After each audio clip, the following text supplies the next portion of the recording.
The north field runs along a creek bottom that floods every third spring and grows the best stands of brome grass in the county when it does not. The timber starts at the field's far edge, a mixed stand of oak and hickory that climbs the ridge before the land flattens into state forest ground, and from there it goes for 40 miles without a house or a road worth naming.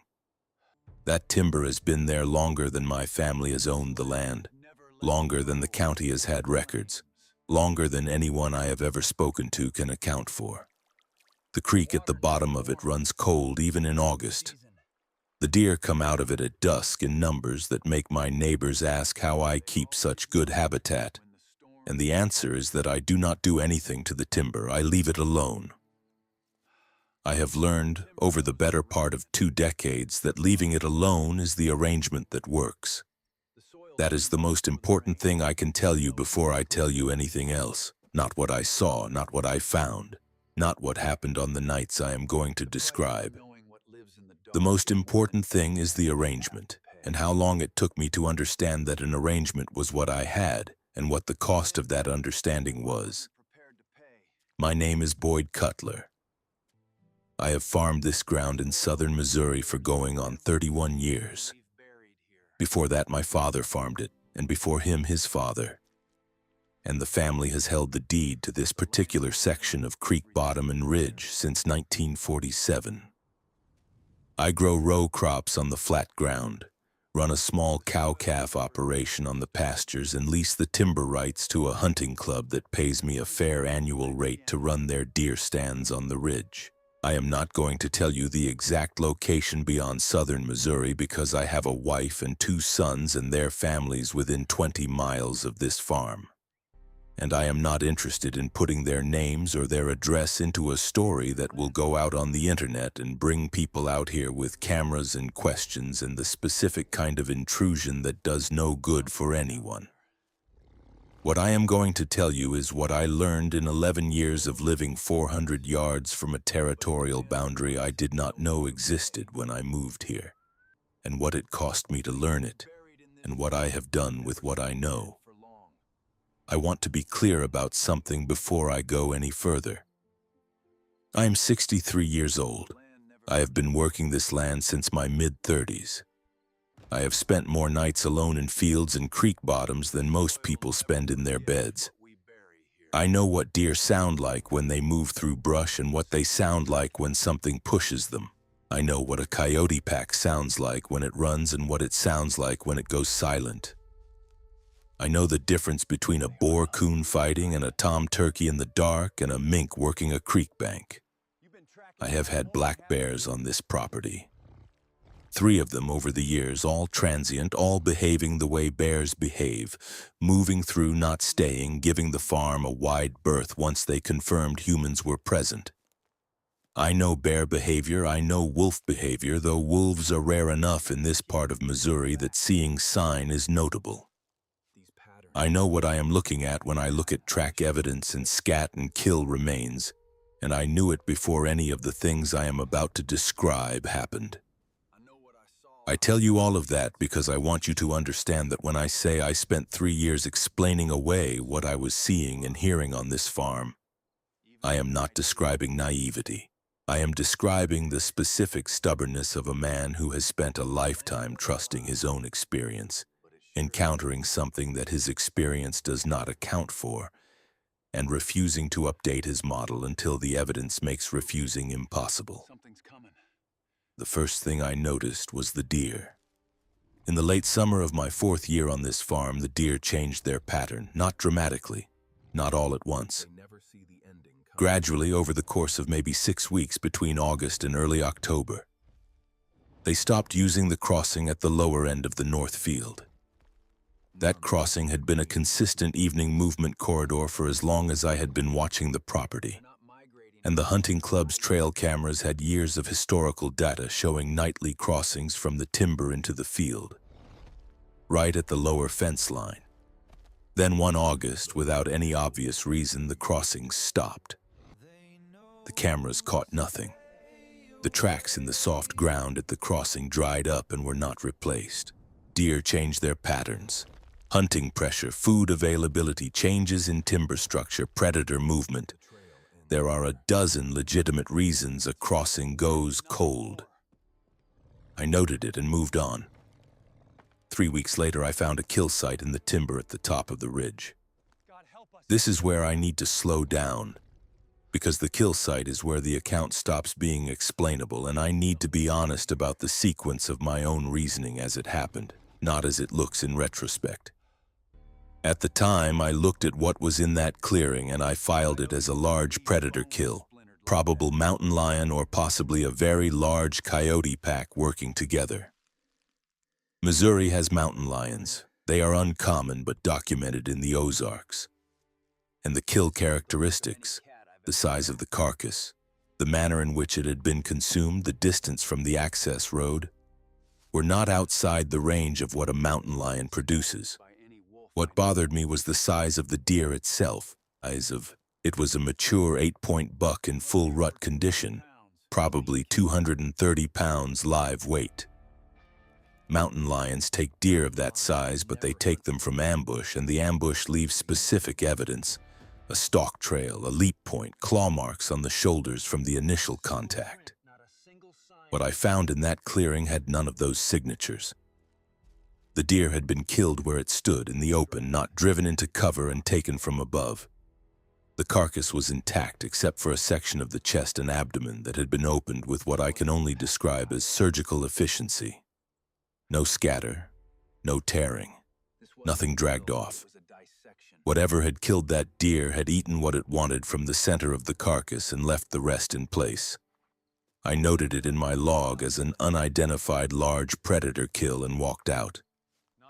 Over the following 2 years, I found 5 more sites like it, all in the timber, all in the upper section of the ridge, concentrated in a half-mile stretch that corresponded to the area the deer had stopped using as a crossing corridor. All showing the same characteristics: mature deer, killed in place, opened with precision, partially consumed, nothing dragged off. The kill intervals were irregular, sometimes 2 months between sites, once almost 7 months. But the pattern was consistent enough that by the end of the 2nd year I had stopped logging them as unidentified mountain lion kills and started logging them as something I did not have a category for. That same 2nd year, my hunting club started having problems. The club ran 6 stands on the ridge, all of them in the upper section, all of them in the corridor where I had been finding the kill sites. In September of that year, 3 of the 6 stands were damaged. Not vandalized, damaged in a specific way. The climbing sticks on 2 of them had been bent, not broken, bent at a height of about 8 feet off the ground, in a direction consistent with something gripping the tree at that height and pulling outward. The 3rd stand's camera had been removed from its mounting strap and placed, not thrown, placed, on the ground at the base of the tree, lens facing up. The memory card was missing. I did not tell the hunting club what I thought about the camera. I told them it had probably been a curious black bear and suggested we move those 3 stands to the lower section of the ridge for the season. They agreed without asking too many questions, which is one of the things I have always appreciated about that particular group of men. The spring of the 3rd year is when I saw it for the first time. Or rather, when I saw what I thought was a man. I was running fence on the north field's upper edge, the section that borders the timber. Late afternoon, maybe 5 o'clock, still good light. I was working alone, which is how I work most of the time. My wife had been after me to hire a hand for the heavy work. And I had been resisting in the way I resist most things my wife suggests that she is right about. I was on my knees tightening a wire splice when I looked up and saw a figure standing at the timber edge, maybe 60 yards north of my position. Man-shaped. Standing upright. Dark clothing. Or what I took for dark clothing at that distance and in that light. Standing still, which is what caught my attention. People do not generally stand still at the edge of a tree line on private land. They either walk or they do not come out of the trees at all. I stood up and looked directly at it. It did not move. I raised a hand, not a wave exactly, more the kind of acknowledgement you give to a neighbor you have spotted across a field. Nothing. Still no movement. I started walking toward it. I covered maybe 20 yards before it moved. Not away, sideways. A single step to the left, into the shadow of the nearest oak, smooth and unhurried the way a man steps back from a doorway when he does not want to be seen from the street. And then it was simply not there anymore. Not a crashing retreat into the brush, not a sprint. Just gone. The way things go when they understand cover and know how to use it. I stood at the timber edge for a long time. I looked at the ground where it had been standing. The soil there was soft from recent rain, and there were impressions in it. Not boot prints. Wide, deep impressions with a toe structure that I crouched over for several minutes trying to reconcile with what I expected to find, and could not. The depth alone told me something that the shape confirmed. Whatever had been standing there was not wearing boots, and whatever had been standing there was considerably heavier than any man I had ever encountered. I walked back to my truck and drove home and ate dinner with my wife and did not say anything about what I had found. Not because I did not want to, because I did not yet have a sentence that covered it. That is a particular kind of loneliness, the kind that comes from knowing something you cannot share with the person you share everything with. My wife and I have been married 34 years. We have raised 2 boys on this farm, buried both of our fathers, weathered 2 droughts bad enough that the neighbors sold out, and come through all of it with the specific easy shorthand of people who have been paying attention to each other for a long time. She knows when I am carrying something. She asked me that night if I was all right, and I told her I had found something in the fence line that was giving me a headache to think about. She accepted that because she knows me well enough to know that when I say I need to work something out on my own, I mean it. But she watched me from across the table in a way that told me she knew I was not telling her the full account. I spent the next several months watching the Northfield's timber edge the way I had not watched it since I first started farming the property, and was still learning what was normal on that ground. I modified my evening routine to include a half hour of sitting on the tailgate of my truck at the upper end of the field after the day's work was done, watching the tree line with binoculars in the last light. I told myself I was scouting for deer sign. I was not scouting for deer sign. What I observed over those months I want to describe carefully because the observations are the foundation of what I eventually came to understand. And the understanding is what I think is actually useful to people who might be in a similar situation without knowing it. The territory boundary was consistent. It ran along the upper edge of the north field, following the timber line for approximately a quarter mile before angling up the ridge in a direction that corresponded, as I later worked out from topographical maps, to the natural watershed divide between 2 creek drainages.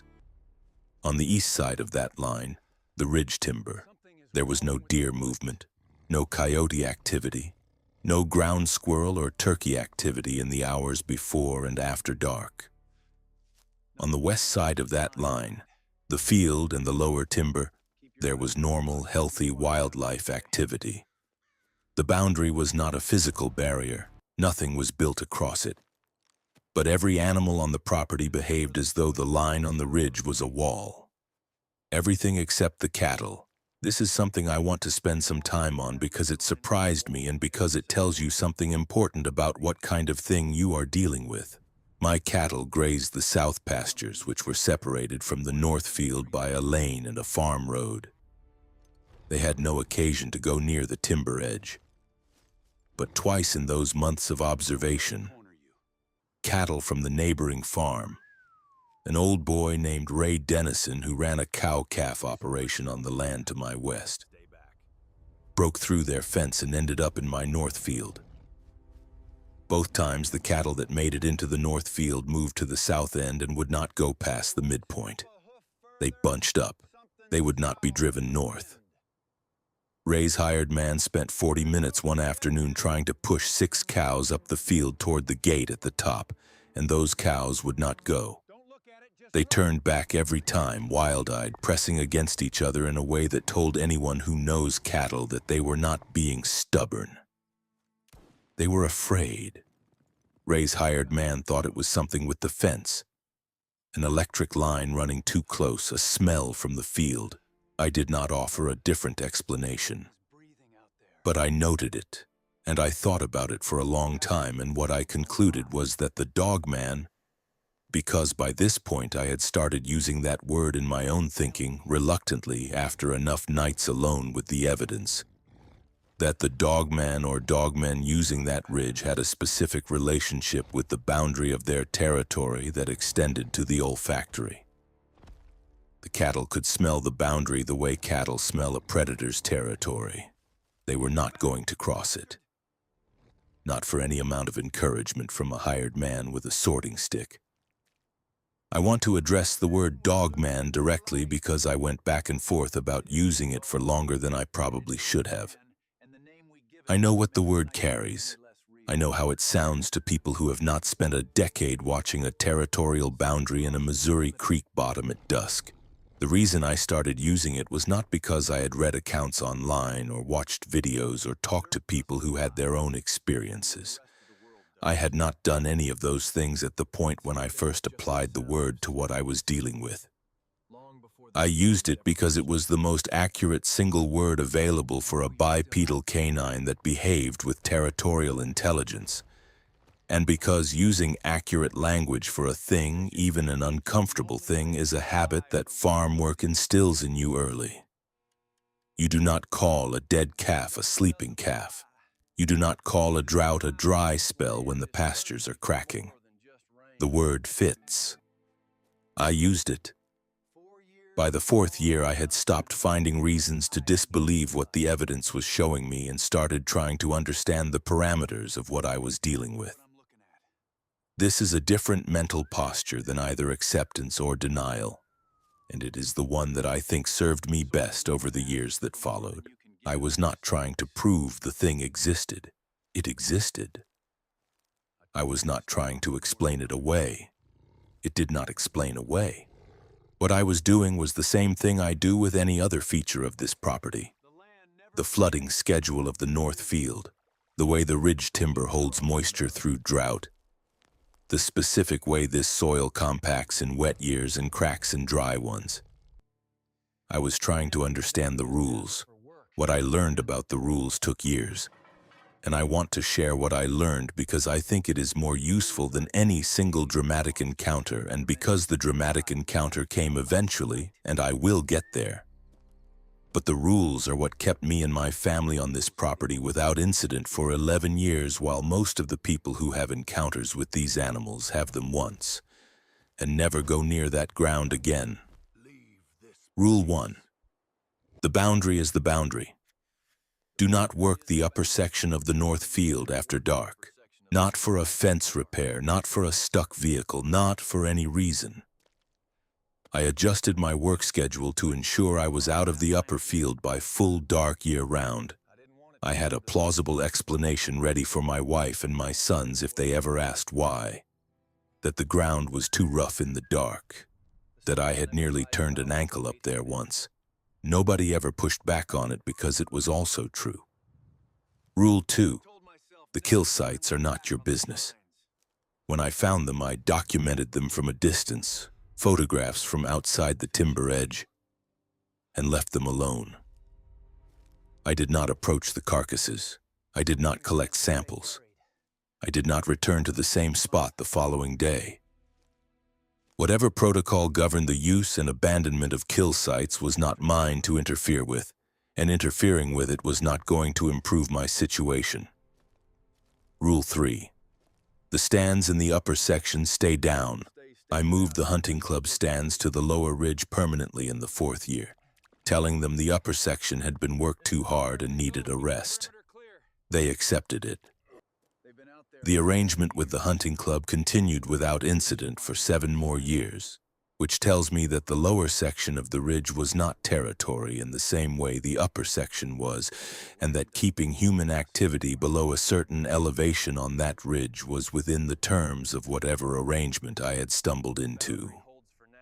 Rule 4, and this is the one that took me longest to arrive at and that I think about most now. Do not let anyone else go up there who does not know what they are doing. This rule has a weight to it that the others do not, because the others are about my own behavior and my own safety, and I can enforce them myself. Rule 4 is about other people, and other people are harder. In the 7th year of the arrangement, my younger son Tyler came home for a week in October with 2 friends from the city. Both of them hunters, both of them wanting to deer hunt the ridge. Tyler is 31 now, a good man, solid, not someone who spooks easily. He grew up on this farm and he knows the ground in the way that boys who grow up on farms know the ground, physically from direct experience without a lot of theory attached to it. What he does not know, and what I have never told him, is what is in the upper timber. I let the 3 of them hunt the lower stands for 3 days without incident. On the 4th morning, Tyler asked me if they could move up to the old stand locations on the upper ridge because he had been seeing sign up there and thought the deer were using the high ground. I told him the upper section was off limits, that I had found signs of mountain lion activity up there in the past month and I was not comfortable sending anyone into it. He accepted that. His friends accepted it. They hunted the lower ridge for the remaining days and Tyler got a decent 8-point buck on the last morning and went home happy. I stood at my kitchen window the evening they drove out and watched the taillights disappear down the farm road, and my wife came and stood beside me and put her hand on my arm and she said I had seemed tense all week. I told her I had been worried about the boys up on the ridge. She said the mountain lion story. I said yes.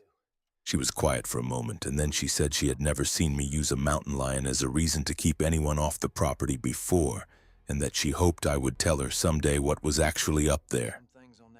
I did not say anything. She did not push. That is 34 years of marriage right there, knowing which silences to sit with. The direct encounter I mentioned earlier, the one I said I would get to. It happened in the 9th year, in March, during a late ice storm that came through 2 days before the forecast said it would, and caught me with cattle in the lower pastures that needed to be moved before the temperature dropped hard enough to ice the water lines. I was out well after dark, which broke Rule 1, though Rule 1 was about the upper field, and I was in the lower pastures, which had always been fine. The lower pastures were well away from the timber edge.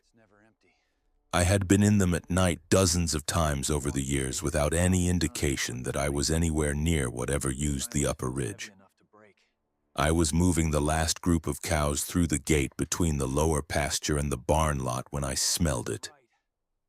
That smell. I do not have a clean way to describe it except to say that it was animal in a way that bypassed my thinking and went straight somewhere older, the part of a person that is not a farmer or a husband or a man with a plan for the evening, but just a mammal outdoors in the dark.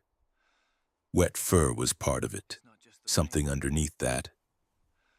Musk and something sharper, almost sulfurous, the way old meat smells when the temperature swings. I have been around enough dead animals to know the components.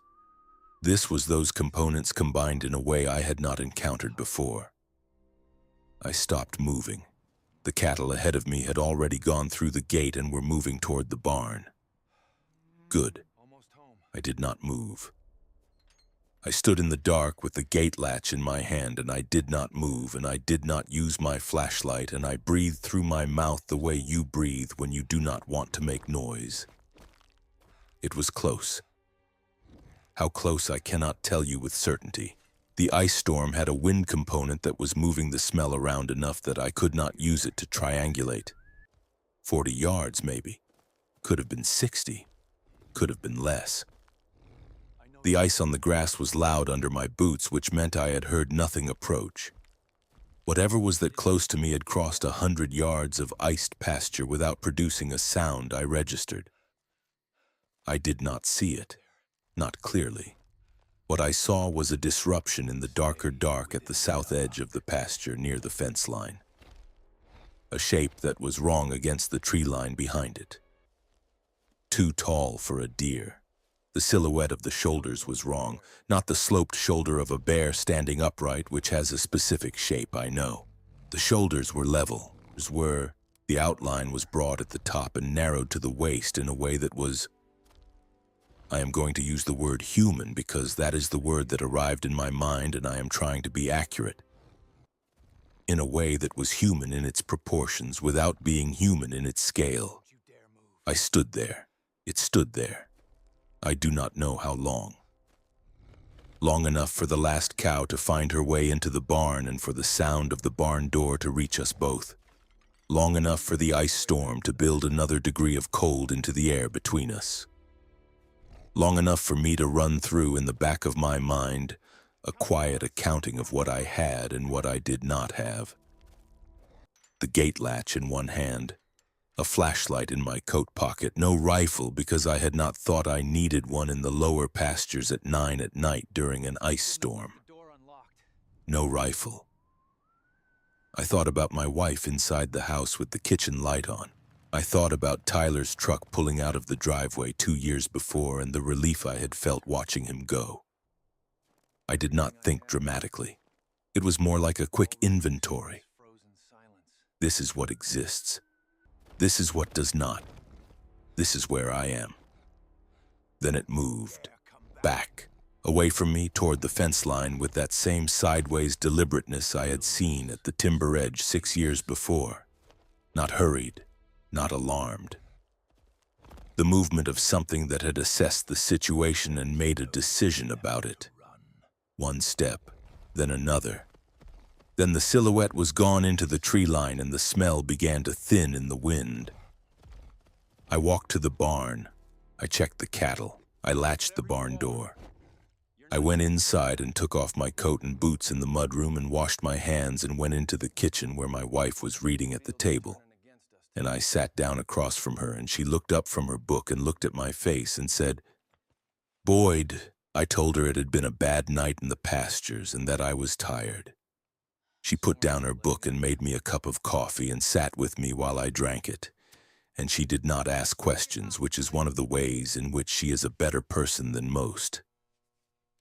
Look, I have thought many times about whether I should have told her that night, whether the arrangement requires her to know what she is 400 yards from. She lives here. She walks the fields. She has her own relationship with this land that goes back to before she married me and that I have no right to manage for her. I think about that. What I decided, and I am not certain it was the right decision, is that the arrangement is based on boundary respect and that she has been respecting the boundary for 11 years without knowing what the boundary is for, because the rules I follow are also the rules she follows by extension.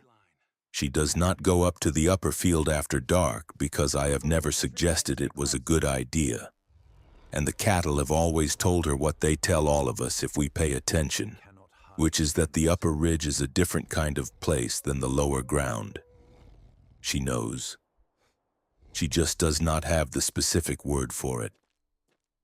There are things I have given up since that night in the ice storm. Small things, mostly. I no longer walk the north fence after dark for any reason. I no longer let the grandchildren. We have 3 now. Tyler's oldest is 8.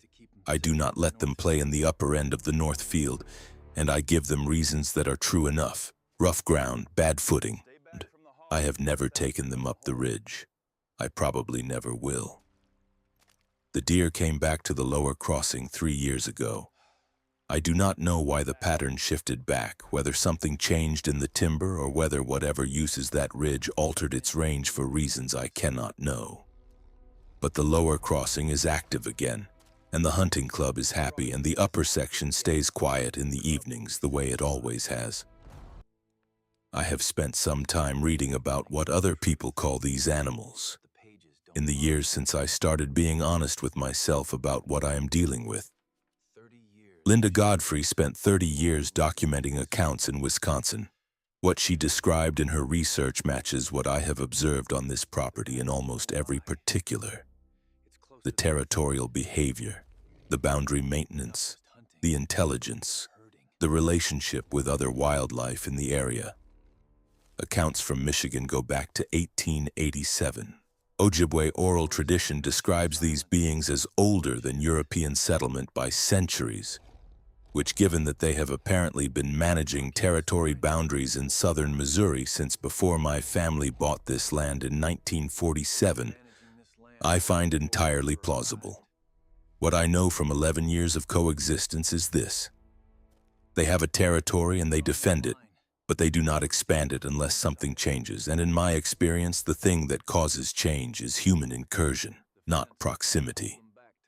I have been 400 yards from that boundary for over a decade.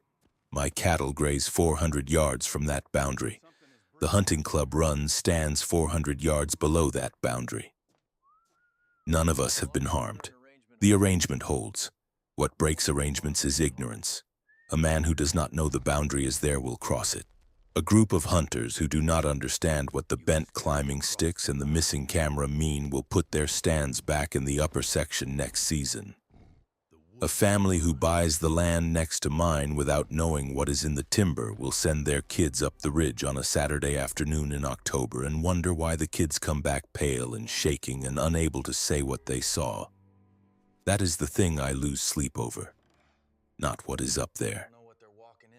I made my peace with what is up there somewhere around year 6 when I stopped fighting the evidence and started working with it. What I lose sleep over is the people who will come to this land after me who will not have the 11 years of context, who will not recognize the signs for what they are, who will not know that the upper ridge after dark is not their ground. I have written it down, all of it, the kill site logs, the stand damage, the cattle behavior, the observations from the tailgate at dusk, the track measurements, the encounter in the ice storm. It is in a document I have printed and kept in the farm files alongside the deed and the soil survey and the tile drainage maps, with a note on the cover page directing whoever reads it to understand that it is not a story and not speculation but operational knowledge about this property that affects how it should be managed. Tyler will get this land when I am gone. Whether he believes what is in that document is his business. Whether he acts on it is his business too. What I can do is put the information where it will be found by someone who needs it. That is what knowledge is for.